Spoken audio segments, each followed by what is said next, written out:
जय Hind, good morning students. देखो पिछली वीडियो में हमने पढ़ा था फॉर्मल इन्वर्टेशन। फॉर्मल इन्वर्टेशन कैसे लिखा जाता है ये हमने पढ़ लिया था। आज हम पढ़ेंगे इसके आगे इसका रिप्लाई। देखो एक तो हमें इन्वर्टेशन लिखना होता है और दूसरा जो हमें इन्वर्टेशन प्राप्त होता है उसका हमें वापस रिप्लाई देना होता है। तो आज हम इस क्लास में पढ़ेंगे इसका रिप्लाई।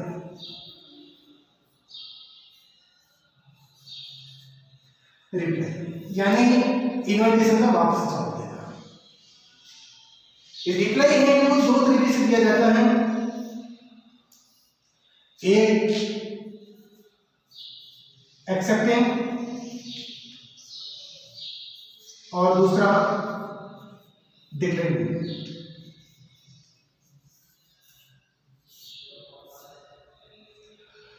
अगर आपको जो इन्विटेशन मिला है और उसमें आप जा रहे हैं यानी इन्विटेशन को आपने एक्सेप्ट कर लिया है तो आपका जो रिप्लाई होगा वो इस एक्सेप्टिंग में होगा। और किसी कारणवश अगर आप नहीं जा पा रहे हैं तो उसका जो आपका जो रिप्लाई होगा वो डिक्लाइनिंग होगा। और जब आप डिक्लाइनिंग जब आप रिप्लाई दे रहे हो तब आपको इसका उचित रीजन देना होगा।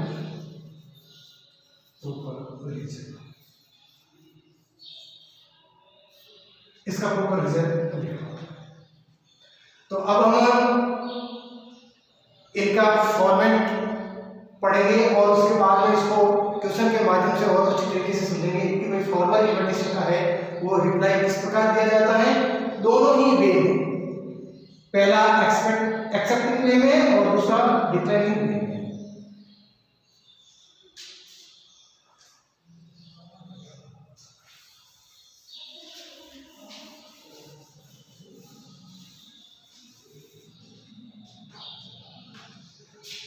फॉर्मेट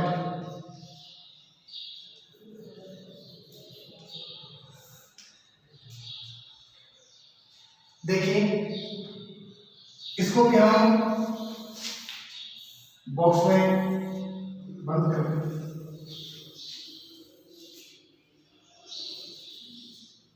रिप्लाई देखिए इसका।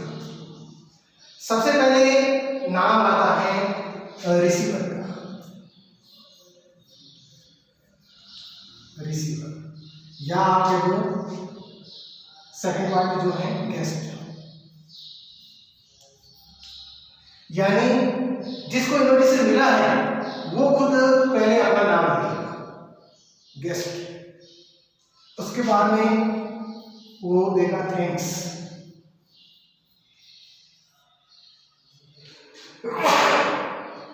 वो थैंक्स देगा, किसको देगा?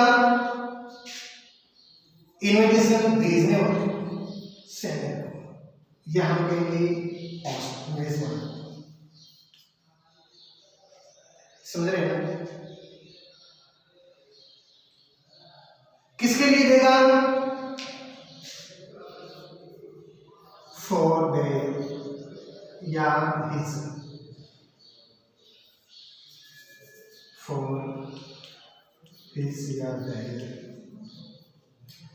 Kind invitation.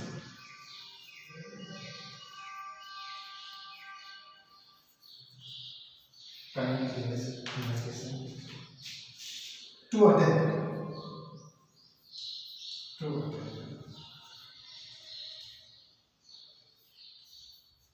the name of the person,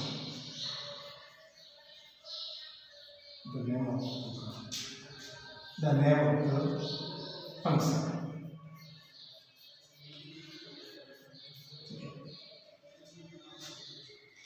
उसके बाद में लिखेगा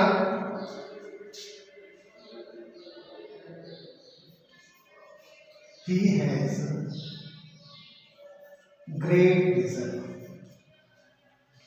he has great pleasure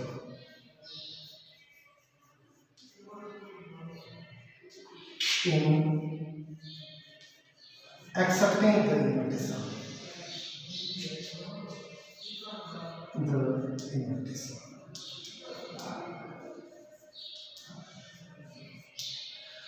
बच्चों अच्छी तरीके से इसको समझने की ट्राई करेंगे। क्योंकि एग्जाम में रिप्लाई से संबंधित ही सवाल पूछा जाता है। तो इस फॉर्मेट को देखेंगे हम। ये फॉर्मेट है आपके किसका, फॉर्मल इनविटेशन। फॉर्मल इनविटेशन का किसका है, रिप्लाई का। फॉर्मल इनविटेशन में रिप्लाई का है। एक ही फॉर्मेट में दोनों प्रकार के रिप्लाई हम समझ रहे हैं। कौन सी, एक्सेप्टिंग, और दूसरा जो रिप्लाई का वे है वो है डिक्लेयर। एक ही फॉर्मेट के माध्यम से दोनों प्रकार के रिप्लाई देने का तरीका समझ लीजिए। ये आपके रिप्लाई का फॉर्मेट है, दोनों का साथ में बनाया है मैंने। आप इसको अच्छी तरीके से समझ करके अलग अलग कर सकते हैं। देखिए सबसे पहले क्या लिखेंगे, सबसे पहले आ जाएगा रिसीवर, गेस्ट, यानी जो इनविटेशन प्राप्त करने वाला है वो अपना नाम लिखेगा। नाम लिखते हुए वो धन्यवाद देगा। किसको धन्यवाद देगा, जिसने इनविटेशन भेजा है, सेंडर को यानी मेजबान को धन्यवाद देगा। किसके लिए धन्यवाद देगा, कि उसने उसको क्या भेजा है, फॉर हिज या देयर काइंड इनविटेशन भेजा है। किसके लिए, टू अटेंड, अटेंड होने के लिए। यहाँ पर आ जाएगा उस फंक्शन या प्रोग्राम का नाम, जिस फंक्शन या प्रोग्राम को अटेंड करने के लिए इनविटेशन भेजा गया है। उसके बाद में देखिए इस लाइन को आप अच्छी तरीके से समझेंगे। He has great pleasure in accepting the invitation। ये देखो एक्सेप्टिंग मैंने लिखा है, इसका मतलब कि ये जो आपका जो रिप्लाई है वो कौन से प्रकार का रिप्लाई है, ये आपका रिप्लाई है एक्सेप्टिंग का। यानी आप क्या करने जा रहे हैं, उस इनविटेशन को है एक्सेप्ट करने जा रहे हैं, आप उस फंक्शन को अटेंड करेंगे। ठीक है। अब अगर आप उस प्रोग्राम को अटेंड नहीं कर पाते हैं किसी कारण से, तो आपको क्या लेना होता है, रिप्लाई तो देना होता है, लेकिन वो रिप्लाई एक्सेप्टिंग में ना देकर के आपको डिक्लेयरिंग में देना होता है। तो उसके लिए आप क्या करेंगे, बस फॉर्मेट यही है, सिर्फ इस लाइन को चेंज करेंगे। जो लाइन मैंने अंडरलाइन करनी है उसकी जगह आप देखो दूसरी लाइन लिखेंगे।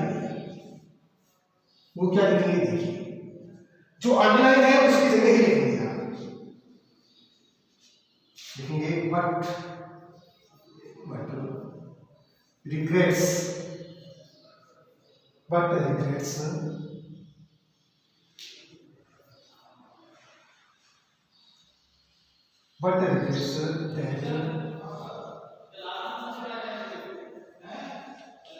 that he is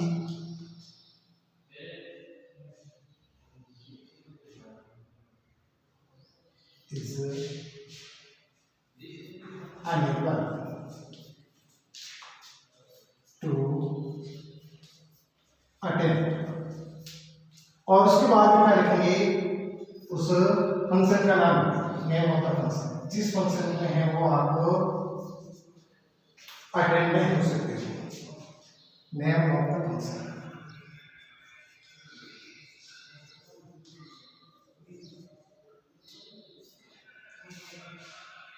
देखो but regrets that he is unable to attend the function. आगे लिखना पड़ेगा कि किसके लिए है वो अटेंड नहीं हो सकता फंक्शन में, ड्यू टू यहाँ आगे हमको आपको प्रॉपर रीजन देना होता है, प्रॉपर रीजन।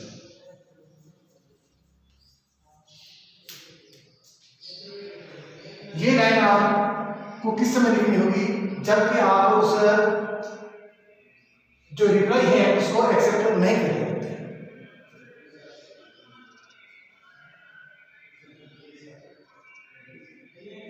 समझ लीजिए वापस कि अगर आपको फॉर्मल इनविटेशन का रिप्लाई देना है तो आप इस प्रकार के फॉर्मेट में उसका रिप्लाई देंगे। सबसे पहले किसका नाम लिखेंगे, रिसीवर का या गेस्ट का, और वो उसको थैंक्स करेगा जो उनको इनविटेशन भेजने वाला है।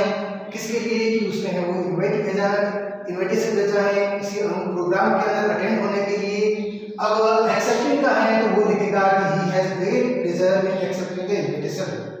और अगर वो रिसीवर प्रोग्राम को अटेंड नहीं कर पाता है, डिटेल में अगर उसको लिखना है तो वो क्या लिखेगा, but regrets that he is unable to attend the function. जो भी फंक्शन उसका नाम आ जाएगा ड्यू टू के कारण, यानी उसके बाद उसको कोई कारण लिखना होगा। इस बात का आप ध्यान रखेंगे कि अगर आप डिक्लेयरिंग में लिख रहे हैं तो आपको क्या देना होता है, रीजन देना होता है, कोई कारण बताना होता है कि इस कारण से मैं प्रोग्राम अटेंड नहीं कर सकता। रिग्रेट का मतलब होता है सॉरी मानना।